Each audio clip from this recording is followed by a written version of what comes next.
قل من كان عدوا لجبريل فإنه نزله على قلبك بإذن اللہ.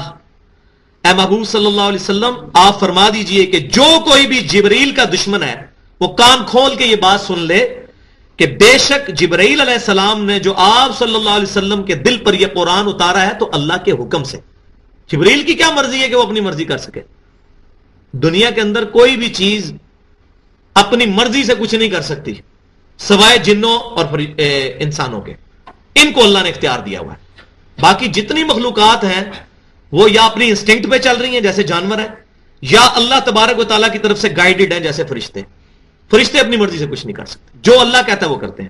انسانوں اور جنوں کو اللہ نے اختیار دیا، اسی لیے یہ اکاؤنٹیبل بھی ہے، جواب دہی بھی ہے ان کی. یہ اللہ کے اذن سے نازل کیا مصدقا لما بین یدیہ وہدی وبشریٰ للمؤمنین. تو یہ کتاب کیسی پیاری کتاب ہے جو تصدیق کرتی ہے جو ان سے پہلے کتابیں نازل ہوئی ہیں، تورات، زبور، انجیل، ابراہیم علیہ السلام کے صحائف، موسیٰ علیہ السلام کے صحائف. ان تمام کی تصدیق کرتی ہے اور سراپا ہدایت ہے اور خوشخبری ہے ایمان والوں کے لیے. یہ کیسی کتاب ہے. باقی لوگ جب اپنے مذہب کی طرف بلاتے ہیں تو وہ کہتے ہیں باقی سب فراڈ ہیں. یہ کیسی کتاب ہے جو کہتی ہے نہیں عیسیٰ علیہ السلام اللہ کے وجیہ فی الدنیا والآخرہ، موسیٰ علیہ السلام عند اللہ وجیہا. یہ نہیں کہ یہودیوں کے پیغمبر ہیں ہمارے، نہیں، بلکہ پھر کیٹاگوریکل بات کر دی. آمن الرسول بما انزل الیہ من ربہ والمؤمنون کل آمن باللہ وملائکتہ وکتبہ ورسلہ لا نفرق بین احد من رسلہ. 1,24,000 پیغمبر مسند امام احمد میں صحیح سند کے ساتھ حدیث موجود ہے آئے ہیں دنیا کے اندر، جن میں سے 315 رسول تھے. ایک رسول یا نبی کا انکار بھی اسی طرح ہے جس طرح کسی نے امام کائنات، سید الاولین والآخرین، شفیع المذنبین، رحمت للعالمین، امام اعظم سیدنا محمد رسول اللہ صلی اللہ علیہ وسلم کا انکار کر دیا. کسی بھی نبی کا انکار. اسی لیے میں کہتا ہوں بڑی پیاری بات کہ آج نبی صلی اللہ علیہ وسلم کے کارٹون بنائے گئے. کسی مسلمان نے کھڑے ہو کے یہ بکواس نہیں کی کہ عیسائیوں تم نے ہمارے نبی کے کارٹون بنائے ہیں، ہم تمہارے نبی کے بنائیں گے. کسی شرابی کبابی مسلمان نے بھی یہ نہیں کی. یہ ہے تربیت میرے نبی صلی اللہ علیہ وسلم کی کہ تمام نبیوں کا ادب. بلکہ بخاری اور مسلم کے اندر حدیث موجود ہے کہ مجھے یونس بن متا علیہ السلام پر بھی فضیلت بت دو. حالانکہ فضیلت ہے لیکن اس کو کسی کی تنقیص کرتے ہوئے نہ دو. حالانکہ یونس علیہ السلام وہ واحد پیغمبر ہیں جن کے اوپر گرفت بھی ہوئی ہے، لیکن اللہ کے نبی صلی اللہ علیہ وسلم فرما رہے ہیں مجھے یونس پر بھی مت دو فضیلت، اس اعتبار سے کہ ان کی تنقیص کی جائے. ویسے ہم جب کہتے ہیں کہ آپ امام الانبیاء تو ہیں، صحیح مسلم میں حدیث موجود ہے کتاب الایمان میں کہ پھر جبرائیل نے مجھے تمام انبیاء کا امام بنایا وہاں پر مسجد اقصی میں. لیکن اس کی بنیاد پر کسی دوسرے نبی کی تنقیص کرنا یہ کفر ہے. بڑی معذرت کے ساتھ مجھے یہ کلام بہت پسند ہے، مصطفیٰ جان رحمت پہ لاکھوں سلام، شمع بزم ہدایت پہ لاکھوں سلام. اس کے کچھ شعر واقعی قرآن اور سنت کی ترجمانی کرتے ہیں، لیکن اس شعر سے مجھے بہت سخت اختلاف ہے. کس کو دیکھا یہ موسیٰ سے پوچھے کوئی، آنکھ والوں کی ہمت پہ لاکھوں سلام. اب موسیٰ علیہ السلام کی تنقیص ہو گئی کہ موسیٰ علیہ السلام تو اللہ کو دیکھ نہیں سکے، ان کی تو اتنی ہمت ہی نہیں تھی. ہاں نبی صلی اللہ علیہ وسلم نے دیکھ لیا. اب موسیٰ علیہ السلام کو جب کمپیئر کروایا، اب یہ نبی صلی اللہ علیہ وسلم کی شان نہیں بلند کی، آپ نے گستاخی کر دی موسیٰ علیہ السلام کی. اس طریقے سے نبی صلی اللہ علیہ وسلم کی شان کو بیان کرنا یہ ظلم ہے. تو ہم نبیوں کے اندر فرق نہیں کرتے ہیں. تو یہ کیسا پیارا دین ہے کہ جو کہتا ہے تمام نبیوں کی، تمام کتابوں کی تصدیق کرتے ہوئے. من کان عدوا للہ وملائکتہ ورسلہ وجبریل ومیکال فإن اللہ عدو للکافرین. جو کوئی بھی دشمن ہوگا اللہ کا، اس کے فرشتوں کا، اس کے رسولوں کا، یا جبرائیل علیہ السلام کا یا میکائیل علیہ السلام کا، تو بے شک اللہ بھی دشمن ہے کافروں کا. یہ دیکھیں، نبی کی گستاخی، اللہ کی گستاخی، فرشتوں کی گستاخی، اللہ کی گستاخی، اللہ کی کتابوں کی گستاخی، اللہ کی گستاخی، رسولوں کی گستاخی، اللہ کی گستاخی. یہ ایک ہے، کوئی فرق نہیں کرنا ہے. خالق اور مخلوق کا فرق اپنی جگہ، دعوت کے اعتبار سے ایک ہے، تمام ایک ہے، تمام کی دعوت ایک ہی ہے. تو اللہ تعالیٰ فرما رہا ہے اللہ پھر ان کا دشمن بنے گا. اور یہ وہی حدیث صحیح بخاری اور مسلم کے اندر موجود ہے. نبی صلی اللہ علیہ وسلم نے فرمایا کہ اللہ تعالیٰ فرماتا ہے کہ جو شخص بھی میرے ولی کے ساتھ دشمنی کرے گا اس کے خلاف میرا اعلان جنگ ہے. لیکن ولی سے مراد وہ نہیں ہے کہ جو اللہ اور اس کے رسول صلی اللہ علیہ وسلم کی تعلیمات کے مقابلے پر اپنی تعظیم کروانا شروع کر دے, جو لوگوں کے کہنے سے ولی بن گیا ہو. کہ بریلوی علماء کہیں گے جی یہ بہت بڑا ولی ہے کیونکہ یہ بریلوی عالم ہے, دیوبندی علماء کہیں یہ بہت بڑا اللہ کا ولی ہے کیونکہ یہ دیوبندی عالم ہے, اہل حدیث علماء کہیں یہ بہت بڑا اللہ کا ولی ہے کیونکہ اہل حدیث عالم ہے. یہ بنیاد نہیں ہوگی. ولایت اللہ کو پتا ہے کہ کون اللہ کا ولی. ہاں جو ڈیفینیٹ ہمیں پتا ہے تمام انبیاء کرام علیہ السلام اللہ کے ولی ہیں, دوست ہیں. تمام صحابہ کرام علیہ رضوان اللہ کے ولی ہیں, تمام فرشتے, اور وہ صحابہ تابعین اور تبع تابعین جن کے اوپر امت کا اتفاق ہو چکا ہے. کیونکہ نبی صلی اللہ علیہ وسلم کی المستدرک للحاکم میں صحیح سند کے ساتھ کتاب العلم چیپٹر میں انٹرنیشنل نمبرنگ کے مطابق 399 نمبر حدیث ہے کہ میری امت کبھی بھی گمراہی پر جمع نہیں ہوگی. آج کے جو مولوی اور بزرگ ہیں ان پہ اختلاف ہے. بریلویوں کے بزرگوں کو دیوبندی کافر کہتے ہیں, دیوبندیوں کے بزرگوں کو بریلوی کافر کہتے ہیں, اس طرح باقی فرقے بھی ایک دوسرے کو کہتے ہیں. لیکن الحمدللہ امام بخاری رحمۃ اللہ علیہ کے بارے میں کوئی بکواس نہیں کرتا, امام مسلم کے بارے میں کوئی بکواس نہیں کرتا, امام حنیفہ رحمۃ اللہ علیہ, امام شافعی, امام مالک رحمۃ اللہ علیہ, اس طرح صحابہ کرام علیہ رضوان تابعین اوپر چلے جائیں جتنے بھی بزرگ وہاں تک ٹھیک ہے. لیکن بعد میں جب اختلاف شروع ہوگا پھر واللہ اعلم. تو اللہ تبارک و تعالیٰ فرماتا ہے میں ان کا خود دشمن ہوں. تو جبرائیل اور میکائیل میں نے بتایا تھا کہ ایل عربی زبان میں کہتے ہیں اللہ کو, اسرائیل اللہ کا بندہ, جبرائیل اللہ کا بندہ, میکائیل اللہ کا بندہ. یہ صحیح بخاری میں موجود ہے کہ عبرانی اور سریانی زبان کے اندر ایل کا لفظ اللہ کے لیے, اور یہ جو پہلے آ رہا ہے جیم با را جبریل کا جو یہ جبر کا والا جو لفظ آیا ہے یہ عربی زبان سریانی اور عبرانی زبان کے اندر بندے کے لیے استعمال ہوتا ہے. وَلَقَدْ أَنزَلْنَا إِلَيْكَ آيَاتٍ بَيِّنَاتٍ وَمَن يَكْفُرُ بِهَا إِلَّا الْفَاسِقُونَ, اور یقیناً ہم نے آپ پر روشن دلائل نازل فرمائے ہیں یہ قرآن کی شکل میں, اور اس سے کوئی بھی انکار نہیں کرے گا مگر وہ جو فاسق ہوگا. جس نے جان بوجھ کے یہ نیت کی ہوئی ہے کہ اس نے اس قرآن کو نہیں ماننا اسی نے اس کا انکار کرنا ہے. ورنہ میں نے آپ کو بتایا ہے کہ تورات کے اندر اس وقت بھی اولڈ ٹیسٹیمنٹ میں جو اس وقت یہودی چھاپ رہے ہیں نبی صلی اللہ علیہ وسلم کی پریڈکشن موجود ہے. کتاب الاستثناء چیپٹر جو ہے ڈیوٹرانومی, اس کا جو چیپٹر نمبر 18 ہے, اس کی باب 18 کی جو آیت نمبر 18 ہے, اس میں موسیٰ علیہ السلام کہتے ہیں کہ اے میرے امتیوں, اے بنی اسرائیل, تمہارے بھائیوں یعنی بنی اسماعیل میں سے اللہ تعالیٰ میری مانند ایک رسول اٹھائے گا. اللہ تعالیٰ نے فرمایا اے موسیٰ علیہ السلام میں تیری مانند ایک رسول اٹھاؤں گا, اس کے منہ میں اپنا کلام ڈالوں گا, وہ اپنی خواہش نفس سے کچھ نہیں کہے گا مگر وہی کہے گا جو میں اس کو وحی کروں گا. وما ينطق عن الهوى ان هو الا وحی یوحى. اور یہ آپ صلی اللہ علیہ وسلم کا معجزہ ہے. پہلے انبیاء کرام کو تختیاں دی جاتی تھی, کتابیں تختیوں کی شکل میں, لیکن نبی صلی اللہ علیہ وسلم کے ساتھ اللہ تبارک تعالیٰ نے ایسا معاملہ فرمایا کہ آپ کے منہ میں اپنا کلام ڈالا, آپ کے دل کے اوپر قرآن کو اتارا. تو یہ پریڈکشنز تورات کے اندر موجود تھی, انجیل میں بھی موجود ہیں. گاسپل آف جان کا جو باب نمبر 14 ہے اس کے اندر پورا باب نمبر 14 اسی سے ڈیل کرتا ہے. عیسیٰ علیہ السلام کہتے ہیں جب میں جاؤں گا وہ بابرکت روح دنیا کے اندر آئے گی, پھر وہ قیامت تک تمہارے ساتھ رہے گی, یعنی ان کی نبوت قیامت تک کے لیے ہوگی. وہ میرے نام کو دنیا میں روشن کریں گے, اور میرا جانا تمہارے لیے رحمت ہے. میں جاؤں گا تو وہ آئیں گے, اور وہ اپنی خواہش نفس سے کچھ نہیں کہیں گے, وہ وہی کہیں گے جو اللہ ان کو وہی کرے گا. وہی والی بات وما ينطق عن الهوى ان هو الا وحی یوحى. او كلما عاهدوا عهدا نبذه فريق منهم بل اکثرهم لا يؤمنون. کیا یوں نہیں ہوا کہ جب کبھی انہوں نے وعدہ کیا تو انہوں نے اپنا وعدہ جو ہے وہ توڑ کر پھینک دیا ایک گروہ نے, بلکہ اکثر لوگ تو سرے سے ایمان لانے والے ہی نہیں ان میں سے. یعنی اللہ تعالیٰ فرما رہا ہے کہ اے نبی صلی اللہ علیہ وسلم آپ کا انکار تو چلے کیا انہوں نے اپنے پیغمبروں کی کون سی بات مان لی تھی. موسیٰ علیہ السلام کو پوری زندگی انہوں نے تنگ کر رکھا, جب وہ گئے بچڑے کو خدا بنا لیا, ٹھیک ہے. اس کے بعد جو بندروں والا واقعہ ڈیٹیل سے گزرا ہے اس کے اندر وہ انہوں نے کیا. انہوں نے کتنی نافرمانیاں کی ہیں, انہوں نے اپنے پیغمبروں کی کون سی بات مانی ہے. آج اگر یہ کہہ رہے ہیں کہ ہم نبی صلی اللہ علیہ وسلم کو نہیں مانتے تو یہ کوئی نئی بات نہیں ہے.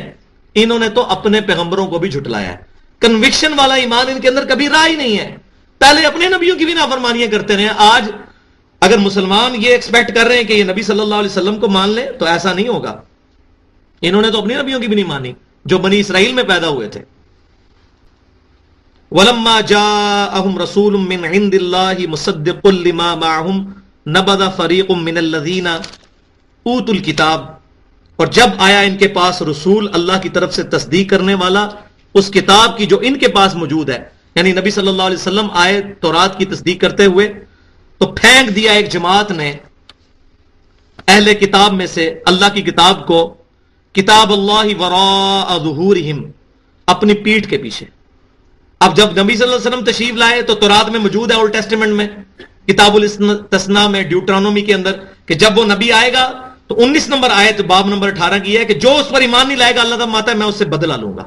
نہیں لے گا ایمان، انہوں نے اپنی کتاب کو پیٹھ کے پیچھے پھینک دیا اور نبی صلی اللہ علیہ وسلم پر ایمان نہیں لے کر آئے۔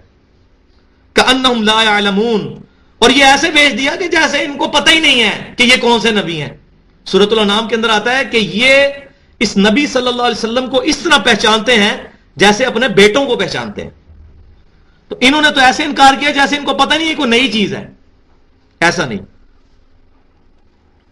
اب وہ امپورٹنٹ ٹاپک ڈسکس ہونے لگا ہے کہ جب کبھی بھی امتوں کے اندر کتاب اللہ کو پیٹھ کے پیچھے ڈال دیا جائے، اب میں آپ کو قرآن کا تانا بانا سمجھا رہا ہوں، ہر جگہ میں وہ سمجھاتا آتا ہوں، جب کبھی بھی امتوں میں یہ ہو کہ اللہ کی کتاب کو، اللہ کے پیغمبروں کی شریعت کو پیٹھ کے پیچھے ڈال دیا جائے، اس کا رزلٹ کیا نکلتا ہے؟ پھر جو یہ ڈھکوسلے قسم کے علوم ہے، سفلی علوم، لوگ ان کے پیچھے لگ جاتے ہیں، جادو ٹونا، تعویذ دھاگے۔ کیوں؟ جب شریعت سے دوری ہوگی، کتاب و سنت سے دوری ہوگی، پھر یہ دوسری چیزیں آ جائیں گی۔ جس دل میں اللہ کا ذکر نہیں ہوگا وہاں شیطان ہی آئے گا۔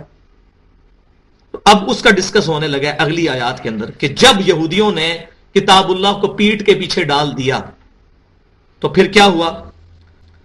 وَاتَّبَعُوا مَا تَتْلُو الشَّيَاطِينُ عَلَى مُلْكِ سُلَيْمَانَ، اور پیروی کرنے لگے یہ یہودی لوگ ان چیزوں کی جو شیطان پڑھا کرتے تھے سلیمان علیہ السلام کے دور حکومت کے اندر۔ کیا وہ جادو ہوتا تھا؟ وَمَا كَفَرَ سُلَيْمَانُ وَلَٰكِنَّ الشَّيَاطِينَ كَفَرُوا، اللہ طرف ماتا ہے سلیمان علیہ السلام نے یہ کفر نہیں کیا جادو والا، بلکہ یہ شیطان کرتے تھے، کیونکہ یہودیوں نے یہ کہنا شروع کر دیا تھا کہ سلیمان علیہ السلام کی جو یہ ہواؤں پر حکومت تھی اور پرندوں کی بولیاں جانتے تھے تو یہ کوئی جادوگر تھے، اسی لیے ہوا میں اڑتے تھے۔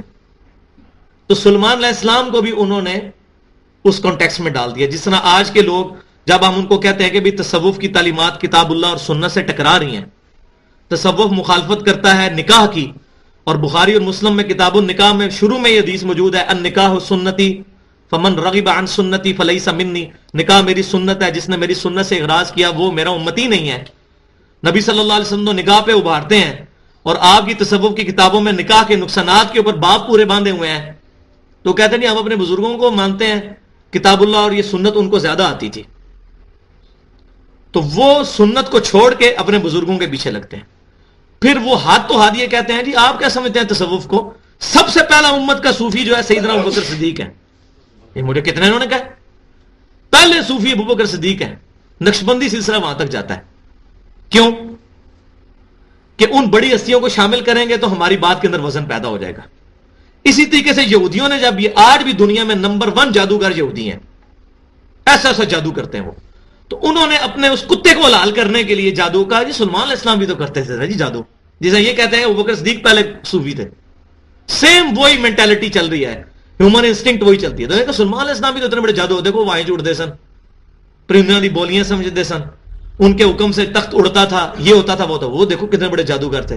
تو انہوں نے سلیمان علیہ السلام کو بھی اس کیٹیگری میں ڈال دیا۔ اب اللہ تعالیٰ نے ان یہودیوں کا رد کیا، وما کفر سلیمان، سلیمان علیہ السلام نے کفر نہیں کیا، ولکن الشیاطین کفروا یعلمون الناس السحر، بلکہ شیطان جو ہیں یعنی جن انسانوں کے اندر انسانی شکل میں آ کے وہ لوگوں کو جادو سکھایا کرتے تھے۔ سلیمان علیہ السلام نے جادو نہیں سکھایا، اللہ کا پیغمبر کیسے؟ تو اس آیت سے کیٹیگوریکل یہ نفی ہو گئی ہے کہ جادو کرنا کفر ہے، جادوگر کافر ہے، اس میں کوئی شک نہیں، کیونکہ اللہ نے فرما دیا یہ کفر کرتے تھے۔ جادو کروانے والا بھی کافر ہوگا، جادو کرنے والا بھی کافر ہوگا۔ لہذا یہ جو تعویذ دھاگوں کے پیچھے ہم پڑھتے ہیں، اس کی وجہ کیا ہوتی ہے؟ اصل بات وہی ہے کہ جب ہم سنت کو چھوڑیں گے تو ہمارے اوپر پھر اس طرح کے حملے بھی ہوں گے۔ آج لوگ کہتے ہیں نہیں میرے اوپر تعویذ ہو گئے، ہم کون سے سنت اذکار کرتے ہیں صبح شام کے؟ نبی صلی اللہ علیہ وسلم کے صبح شام کے 28 کے قریب اذکار ہیں جو صحیح احادیث سے ثابت ہیں، اگر ہم ان کا اہتمام کریں، ان میں سے 5 وظیفے تو آپ آج کے درس کا تحفہ لے جائیں، ان 5 وظیفوں کو زندگی کے اینڈ تک کبھی بھی نہ چھوڑیں۔ صبح و شام کے 5 اذکار۔ سب سے پہلا ذکر ہے آیت الکرسی، جو کہ الترغیب و ترہیب میں صحیح سند کے ساتھ حدیث موجود ہے، جامعہ ترمذی میں موجود ہے، اور کچھ اس سے ملتا جلتا پورشن صحیح بخاری میں موجود ہے۔ جو آیت الکرسی پڑھتا ہے اللہ تعالیٰ اس کی حفاظت کے لیے ایک فرشتہ مقرر کر دیتا ہے۔ اور صحیح بخاری میں تو سوتے وقت کا ذکر ہے، اس وقت اسپیشلی جب کوئی بندہ کتاب الوکالہ چیپٹر کے اندر کہ رات کو کوئی بندہ آیت الکرسی پڑھ کے سوئے تو اللہ تعالیٰ اس پر ایک فرشتہ مقرر کرتا ہے جو اس کی حفاظت کرتا ہے۔ صبح آیت الکرسی 1 دفعہ اور 1 دفعہ شام کو، یہ ایک وظیفہ نمبر 1۔ اس کے بعد دوسرا وظیفہ معوذات ہیں، جو صحیح بخاری اور مسلم میں موجود ہے۔ نبی صلی اللہ علیہ وسلم رات کو سونے سے پہلے اپنے ہاتھوں پر پھونک کے جسم پہ ملتے تھے۔ معوذات 3 پناہ دینے والی صورتیں، معوذتین ہوگا تو 2، یہ معوذات ہیں 3۔ قل هو اللہ احد، یہ پوری صورت، قل اعوذ برب الفلق، قل اعوذ برب الناس، یہ تینوں صورتیں 3 دفعہ، آیت الکرسی 1 دفعہ اور یہ تینوں صورتیں 3 دفعہ۔ یہ وظیفہ صبح و شام کا بنائیں۔ تیسرا وظیفہ وہ ہے، اور یہ ذکر جو ہے سنن نبی داؤد اور جامعہ ترمذی میں حدیث موجود ہے کہ نبی صلی اللہ علیہ وسلم فرماتے ہیں کہ جس نے معوذات پڑھ لی وہ اس کے لیے ہر شے سے کافی ہو گئی۔ تیسرا وظیفہ ہے جس کو ہم اپنی عرف کے اندر کہتے ہیں چوتھا کلمہ۔ ویسے کلموں کا کنسیپٹ کوئی نہیں ہے، یہ جو کلمے موجود ہیں پہلے 4 یہ صحیح سند کے ساتھ احادیث میں موجود ہیں، لیکن یہ اس طرح نہیں ہے کلمہ ایک ہی ہے، لا الہ الا اللہ محمد رسول اللہ، یا اس کو دوسرے انداز میں اشہد ان لا الہ الا اللہ واشہد ان محمد عبدہ ورسولہ یا وحدہ لا شریک۔ لیکن یہ کلمات سبحان اللہ والحمدللہ یہ نبی صلی اللہ علیہ وسلم کے وظائف تھے، تو کلمات تو ہیں یہ، لیکن اس طرح کلمے نہیں جس طرح یہ بتائے جاتے ہیں، تیسرا کلمہ یہ، چوتھا کلمہ یہ۔ تو تیسرا وظیفہ ہے لا الہ الا اللہ وحدہ لا شریک لہ لہ الملک ولہ الحمد وہو علی کل شیء قدیر۔ یہ سنن نبی داؤد میں حدیث موجود ہے، صحیح مسلم کے اندر بھی موجود ہے کہ نبی صلی اللہ علیہ وسلم نے فرمایا کہ جو شخص یہ 10 دفعہ پڑھ لے گا 4 غلام آزاد کرنے کا اللہ اس کو ثواب دے گا، اور اگر صبح کے وقت پڑھ لے تو شام تک یہ قلعہ بن جائیں گے اس کے لیے، اور شام کو پڑھ لے تو صبح تک کے لیے یہ الفاظ اس کے لیے قلعہ بن جائیں گے۔ یہ 10 دفعہ، یہ تیسرا وظیفہ۔ اور چوتھا وظیفہ جو سنن نبی داؤد میں موجود ہے کہ جس شخص نے صبح کے وقت 3 دفعہ پڑھ لیا بسم اللہ الذی لا یضر مع اسمہ شیء فی الارض ولا فی السماء وهو السمیع العلیم، شام تک اس کو کوئی ناگہانی آفت اور مصیبت نہیں پہنچے گی۔ شام کو پڑھ لے تو صبح تک کو نہیں پہنچے گی۔ اور 5واں وظیفہ ہے جو صحیح مسلم کے اندر موجود ہے، مسند امام احمد میں موجود ہے کہ نبی صلی اللہ علیہ وسلم فرمایا کہ جو شخص 3 دفعہ صبح پڑھ لے اعوذ بکلمات اللہ التامات من شر ما خلق، تو شام تک اس کو کوئی زہریلے جانور کا ڈنگ نقصان نہیں پہنچائے گا، شام کو پڑھ لے صبح تک۔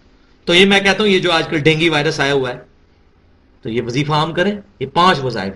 اور میں انشاءاللہ اب کوشش کر رہا ہوں اللہ تعالیٰ ہمت دے کہ وہ اذکار والے کارڈ تو ہیں لیکن وہ 28 اذکار لوگ پڑھ نہیں سکتے، ان 5 اذکار کو علیحدہ سے ایک ریسرچ پیپر کی فارم کے اندر چھوٹے سائز میں پبلک میں عام کیا جائے دعوت کے لیے کہ لوگ سنت وظائف کو، اس کو میں کہتا ہوں یہ سنت ویکسین ہے بیماریوں کی۔ میری طرف بھائی متوجہ رہیں، جب آپ میں سے کوئی بندہ آپس میں گفتگو کرتا ہے تو سمجھیں میں درس سے فارغ، اس ٹائم میرے پہ پوری کیفیت آ رہی ہے، میں کوئی خبریں نہیں پڑھ رہا مولویوں کی طرح رٹی رٹائی تقریریں، میں پورا انوالو ہوں، نہ میں نے کوئی رٹی ہوتی تقریر، یہ ادھر ہی بیٹھ کے مجھے پتا چلتا ہے میں نے اب کیا بیان کرنا ہے، میرے ذہن میں نہیں تھا میں نے یہ وظائف بیان کرنا ہے۔ تو یہ آپ لوگوں کی کسی غلط حرکت کی وجہ سے میری پھر وہ ٹینشن جو ہے نا وہ لوز ہو جاتی، لہذا میری طرف متوجہ رہیں، جس نے بات کرنی بعد میں بیٹھتا ہوں 1.5-2 گھنٹے بیٹھتا ہوں، ہر چیز کا انشاءاللہ کتاب و سنت سے جواب دیں گے۔ تو یہ 5 وظائف کو ہم سمجھے کہ یہ سنت ویکسین ہے بیماریوں کے خلاف، آج ہماری پریشانیوں کا حل اس کے اندر موجود ہے، ہم اس کو چھوڑ بیٹھے ہیں تو اب تعویذ دھاگوں کے پیچھے پڑیں گے۔ تو یہ آپ نے گھر بھی بیٹھ کے پڑھ لینا تھا ترجمہ، لیکن جو میں باتیں کر رہا ہوں انشاءاللہ تعالیٰ اس میں سے کافی باتیں آپ کو کسی تفسیر میں بھی نہیں ملیں گی۔ تو اسی لیے فاسألوا اہل الذکر ان کنتم لا تعلمون، تو میری زندگی کا نچوڑ ہے جو میں پازیٹیو انداز میں آپ تک پہنچانے کی کوشش کر رہا ہوں، اس کو اٹینٹو ہو کے سنا کریں۔ تو اللہ تعالیٰ فرما رہا ہے کہ وہ شیاطین لوگوں کو سکھایا کرتے تھے سحر، وما انزل علی الملکین ببابل ہاروت و ماروت، اس کے علاوہ ایک اور چیز جو اتاری گئی تھی دو فرشتوں پر بابل شہر کے اندر، یہ بابل شہر جو ہے وہ عراق کے اندر ہے، ہاروت اور ماروت، یہ دو فرشتے، ان کے اوپر چیز اتاری گئی تھی جو وہ کیا تھی، وہ آگے آ رہی ہے.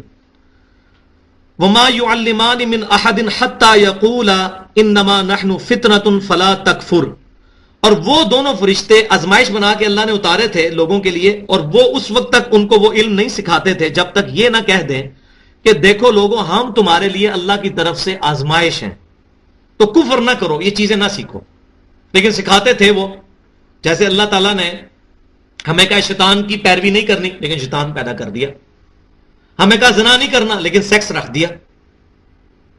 ٹھیک ہے، ہمیں کہا کہ حرام کی طرف نظر نہیں اٹھانی، لیکن لذت رکھ دی اس کے اندر. ہمیں کہا حرام نہیں کھانا، لیکن حرام کے ذریعے جلدی سے امیر ہونے کا نسخے ہمیں پتہ چل گئے.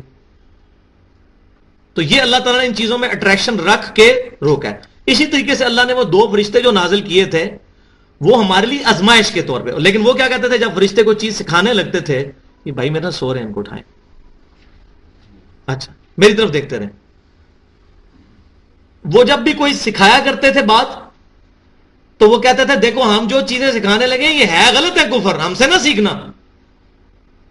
لیکن پھر بھی لوگ چسکا لیتے تھے اور وہ سیکھتے تھے. فَيَتَعَلَّمُونَ مِنْهُمَا مَا يُفَرِّقُونَ بِهِ بَيْنَ الْمَرْءِ وَزَوْجِهِ. تو وہ دونوں فرشتے ان کو وہ منتر سکھاتے تھے جس کے ذریعے میاں بیوی کے درمیان جدائی ڈال دی جائے. یہ آج بھی آپ دیکھ لیں، یہ منتر لوگ سیکھتے ہیں، جا کے تعویذ دھاگے کرواتے ہیں کہ کس طریقے سے میاں بیوی کے درمیان نفرت پیدا کر دی جائے، اور وہ لڑائی جھگڑوں تک پھر نوبت پہنچ جاتی ہے. اور خیر پاکستان کے اندر تو ویسے بھی اگر کوئی بھی معاملہ ہونا اس کو ہم تعویذ دھاگوں کی طرف منسوخ کرتے ہیں. 90% کیس میں ہوتا نہیں ہے، صرف ہماری بدگمانیاں ہوتی ہیں، ہم سمجھ لیتے ہیں یہ ہو گیا، ایسا ہوتا نہیں ہے. تو یہ وہ چیزیں سکھاتے تھے اور ساتھ کہتے تھے دیکھو ہم آزمائش ہیں. ہم یہ اس لیے نہیں سکھا رہے آپ کو کہ جی یہ دیکھو فرشتے جادو سکھاتے تو پھر جائز ہوا. یہ فرشتے اللہ تعالیٰ کی طرف سے مامور تھے لوگوں کو یہ چیز سکھانے کے لیے، اس طرح کا علم جس سے میاں بیوی میں اختلاف ہو وہ چیک کرنے کے لیے کہ یہ بندہ کس طرف آتا ہے. جس طرح اللہ تبارک و تعالیٰ نے گناہوں کے اندر لذت رکھی ہے تاکہ اللہ تعالیٰ چیک کرے کہ کون بندہ میرے خوف کی وجہ سے ان گناہوں سے بچتا ہے.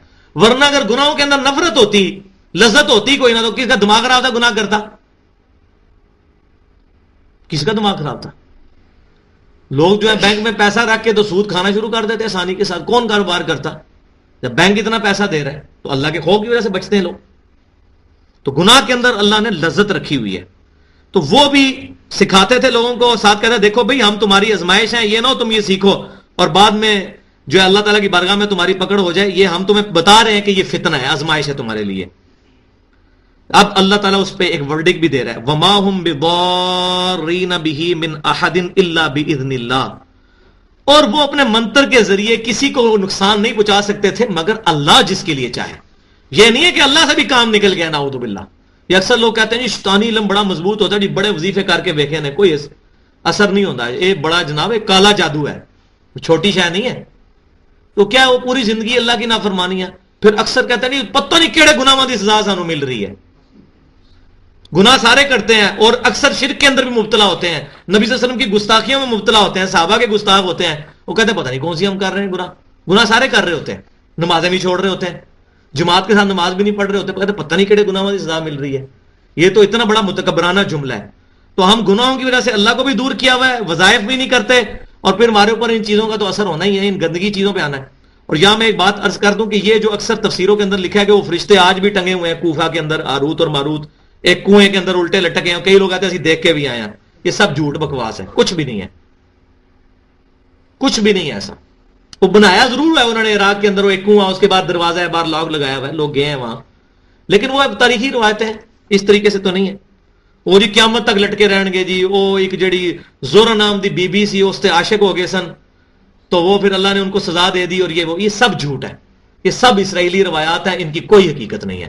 فرشتہ اللہ تعالیٰ کی نافرمانی نہیں کر سکتا.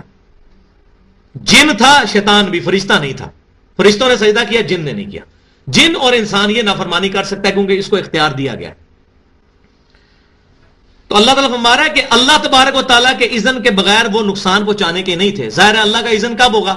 کہ جب ہم اللہ کے بتائے ہوئے، اس کے محبوب صلی اللہ علیہ وسلم کے بتائے ہوئے وظائف نہیں کریں گے پھر شیاطین ہی ہمارے پہ آگے گریں گے. ہم خود ہی اجازت دے رہے ہیں کہ شیطانوں آؤ میرے اوپر قبضہ کرو. نعوذ باللہ. وَيَتَعَلَّمُونَ مَا يَضُرُّهُمْ وَلَا يَنفَعُهُمْ, اور وہ سیکھتے تھے جو چیز ان کے لیے نقصان دینے والی تھی اور فائدے والی چیز نہیں تھی. اب یہ بعض لوگ یہ بھی کہتے ہیں, میرا چونکہ اکثر واسطہ رہتا ہے ایسے لوگوں کہتے ہیں جی ہم جو کالا علم سیکھ رہے ہیں نا اس سے ہم پازیٹیو اس کو استعمال کرنا چاہتے ہیں, پازیٹیو طریقے سے ہم اس لیے سیکھ رہے ہیں, اس کا اچھے فوائد بھی تو ہیں. یہ تو وہ تو قرآن میں آیا کہ شراب کے بھی فائدے ہیں, لیکن اللہ فرماتا ہے اس کے نقصانات زیادہ ہیں. آپ کو کہ جی میں شراب اس لیے پیتا ہوں تاکہ مجھے اس کے فائدے حاصل ہوں. تو وہ بھی جسٹیفیکیشن کیا دیتے تھے کہ جی یہ جو چیزیں ہیں یہ فائدے مند ہیں. تو اللہ تعالیٰ فرما رہا ہے کہ یہ فائدے مند چیزیں نہیں ہیں. یہ جو اکثر مشہور ہے فلاں بزرگ کے پاس روحانی علم بھی ہے اور ان کے پاس کالا علم بھی ہے. یہ دو علم ایک جگہ اکٹھے نہیں ہو سکتے. وہ کالا علم ہی ہوتا ہے, روحانی علم نہیں ہوتا. یہ کیسے ہو سکتا ہے کہ ایک بندہ شرک کر رہا ہے اور وہ کلام اللہ پڑھے اور اس کا اثر ہو جائے؟ ایسا نہیں, ایسا نہیں ہوتا. وہ شیطانی علم ہی ہوتا ہے جو کہتا ہے میرے پاس دونوں علوم ہیں. تو اللہ تعالیٰ فرما رہا ہے کہ یہ چیز نقصان پہنچانے والی تھی. وَلَقَدْ عَلِمُوا لَمَنِ اشْتَرَاهُ مَا لَهُ فِي الْآخِرَةِ مِنْ خَلَاقٍ. اللہ تعالیٰ فرماتا ہے کہ وہ اچھی طرح جانتے تھے کہ جو وہ یہ سودا کر رہے ہیں اس میں آخرت میں ان کے لیے کوئی حصہ نہیں ہے. اور یہ واقعی ہے کہ جب بھی کوئی بندہ گناہ کر رہا ہوتا ہے اس کا ضمیر اس کو ایک دفعہ بتا رہا ہوتا ہے کہ یار یہ ہے چیز غلط. میں کہتا ہوں ایک پکا شرابی اور زانی شخص بھی ہے نا, اس کو بھی پتا ہے میں جو کر رہا ہوں غلط ہے. ایک طوائفہ عورت جو ہے نا اس کو پتا ہے میری یہ چیزیں غلط ہیں, اسی لیے وہ جمعرات والے دن ختم بھی دلوا دیتی ہے کہ شاید یہ نیکی قبول ہو جائے. وہ 11ویں بھی دیتی ہے, 10 محرم کی سبیل بھی لگواتی ہے, کیونکہ انسان کے دل کے اندر یہ ایک جذبہ موجود ہے کہ میں کچھ نہ کچھ ایسی نیکی کر لوں کہ میرے گناہوں کا کفارہ بن جائے. یہ ہماری انسٹنکٹ ہے. اس لیے بڑے بڑے گناہگار لوگ بھی نا نیکی کے کام بھی کرتے ہیں. آرام سور کا پیسہ ہوگا ان کا اور وہ جو ہے ایک بہت بڑی جو ہے NGO بنا دیں گے, کوئی جو ہے فلاحی ادارہ بنا دیں گے, کوئی اسپتال بنا دیں گے, اور پیسے کمائی کیا ہوگا, گانے گاتے ہوں گے. اور اس کی وجہ سے وہ پھر کہیں گے جی یہ دیکھو جی یہ بھی تو ہم نے نیکی کا کام کیا نا. آخر اللہ تعالیٰ اس کے بارے میں کیٹاگوریکلی قرآن پاک میں ہے. سورۃ الفرقان میں 19ویں پارے کا پہلا صفحہ پڑھ لیں. اللہ تعالیٰ فرماتا ہے کہ قیامت والے دن ہم ان کے اعمال کی طرف بڑھیں گے اور ان کو بکھرا ہوا غبار کر دیں گے. اللہ کے نزدیک کوئی حیثیت نہیں. مدر ٹریسا کو نوبیل پرائز ملا ہے. عیسائی ایک عورت تھی کہ وہ مسکینوں کی اور غریبوں کی خدمت کرتی تھی انڈیا کے اندر, لیکن اللہ کے نزدیک زیرو. کیوں؟ انہ من یشرک باللہ فقد حرم اللہ علیہ الجنہ ومأواہ النار وما للظالمین من انصار. جو مشرک ہے اللہ تبارک و تعالیٰ نے اس پہ جنت حرام کر دی ہے, چاہے وہ ساری دنیا کی پرہیزگاریوں والے کام کر رہا ہو. اللہ تعالیٰ کو کنسرن یہ ہے کہ کسی بندے نے اپنی زندگی کے اندر مجھے چوز کیا ہو. ہاں پھر اس کے بعد حقوق اللہ, حقوق العباد سب کچھ آئیں گی, ان چیزوں کا فائدہ ہوگا. آرام کا پیسہ ہے اور اس سے کوئی ہاسپٹل بنا لیا ہے, کوئی NGO بنا لی ہے, کوئی یہ اس طرح فلاحی ادارے, کوئی زلزلہ زدگان کی خدمت, کوئی جو ہے سیلاب زدگان کی خدمت, کوئی فائدہ نہیں. اسمگلنگ کا پیسہ ہے, یہ سب آرام کا پیسہ اللہ کے نزدیک. عاملۃ ناصبہ, ان کے بارے میں قرآن میں آگے عمل کر کر کے تھکنے والے, زیرو. تو ان کو بھی پتا ہے کہ آخرت میں کوئی حصہ نہیں. وَلَا بِئْسَ مَا شَرَوْا بِهِ أَنفُسَهُمْ لَوْ كَانُوا يَعْلَمُونَ. اللہ تعالیٰ فرماتا ہے کہ کاش وہ اس بات کو صحیح معنوں میں جان بھی لیتے کہ جو انہوں نے جس چیز کے بدلے اپنے نفس کا یہ سودا کیا ہے یہ بڑا ہی برا سودا, انہوں نے بڑے نقصان والا سودا کر لیا. کتنا برا سودا کیا. وَلَوْ أَنَّهُمْ آمَنُوا وَاتَّقَوْا لَمَثُوبَةً مِّنْ عِندِ اللَّهِ. اور اگر یہ صحیح طریقے سے ایمان لے آتے یہودی اور پرہیزگار بن جاتے تو اللہ کے ہاں ان کا ثواب ہو جاتا پکا. نبی صلی اللہ علیہ وسلم کی تصدیق کر لیتے, ایک کلمہ پڑھنے سے ہی جنت میں چلے جاتے. اللہ تعالیٰ ان کا دین قبول کر لیتا. بلکہ ایک اور جگہ پہ آتا ہے ان کے لیے ڈبل اجر ہوتا جو بنی اسرائیل میں جو ایمان لے, کیونکہ انہوں نے پہلے انبیاء پر بھی ایمان لے کر آئے اور پھر نبی صلی اللہ علیہ وسلم پر بھی ایمان لے گئے. لو کانوا یعلمون, کاش یہ لوگ جانتے ہوتے. وڈ ڈیٹ جس کو انگلش میں کہتے ہیں. علم ہوتا ہے لیکن صحیح معنوں میں. آپ مجھے بتائیں کس بندے کو یہ بات نہیں پتا کہ میں نے مرنا ہے؟ ہر بندے کو انفارمیشن ہے, لیکن اگر حقیقتاً دیکھا جائے نا تو دل سے کسی کا یقین نہیں کہ اس نے مرنا ہے, ورنہ اس کے کام یہ نہیں ہونے چاہیے. جس کی مثال میں اکثر دیتا ہوں کہ اگر حکومت کی طرف سے یہ اناؤنسمنٹ ہو کہ جس شخص نے فجر کی نماز چھوڑی اس کی حاضری لگے گی مسجد کے دروازے پہ, جس بندے نے مسجد میں آگے فجر کی نماز نہیں پڑھی اس کو صبح کے وقت جیلم کے شاندار چوک میں کھڑا کر کے قمیض اتار کے مرغا بنا کے اس کی پیٹھ کے اوپر 10 کوڑے لگائے جائیں گے. آپ کا کیا خیال ہے کسی کی فجر کی نماز رہے گی؟ نہیں رہے گی. کیونکہ یقین ہے یہ حکومت ہے کر لے گی. اللہ کے بارے میں یقین نہیں کہ اللہ پکڑ کرے گا. وہ ایک انگریز آیا تھا نا پاکستان, وہ کہتا ہے یار کہ مجھے بتاؤ کہ یہ روزوں والا خدا کوئی اور ہے اور نمازوں والا خدا کوئی اور ہے. مسلمان سے اس نے سوال کیا, کہا نہیں خدا تو ایک ہی ہے ہمارا, الہ تو ہمارا ایک ہی ہے, اللہ تو ایک ہی ہے. اس نے کہا یہ میں دیکھتا ہوں کہ مسلمان روزہ رکھتے ہیں, نمازیں کوئی نہیں پڑھتے. رمضان کا مہینہ ختم ہوا, نمازیں ختم. لگتا ہے کہ روزوں والا خدا بڑا تگڑا ہے جس سے بہت ڈرتے ہیں یہ, اور کوئی نماز والا کو معاذ اللہ جو ہے یہ ماٹھا ہے. یہ ہمارے منہ پہ تھپڑ مارا اس نے انگریز نے.